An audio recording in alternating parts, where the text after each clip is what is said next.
sekasi kurti freską? Nu, karšta labai. Labiausiai trukdantis dalykas. Nu, žinokit taip, nes labai valgina, labai, va, kai saulė paduoda, tai net nesimato, ką paišom iš tikrųjų.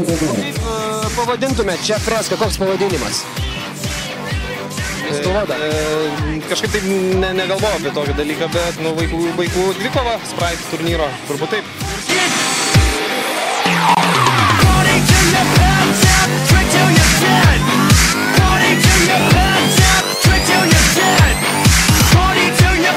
Sakykite, kuo šis turnyras Kaune skiriasi nuo praėjusių jau buvusių? Ar yra kažkoks esminis skirtumas, ar vis dėl to nuotaika ta pati, emocijos irgi geros? Nuotaika visada ta pati, emocijos labai geros, nes labai džiaugiuosi labai daug dalyvių.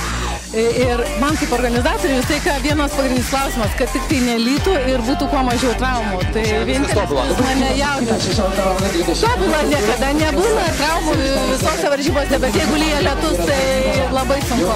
Nors ir karšta, bet vis tiek žmonių nemažai ir, kaip sakau, šiuo metu Lietuvoje yra ta problema, gal individualaus žaidimo stoka tokia ir tokie turnyrai tikrai yra gera patirtis ir geri įgūdžiai žmonėm, sportininkam norintys tapti profesionaliais krepšininkam.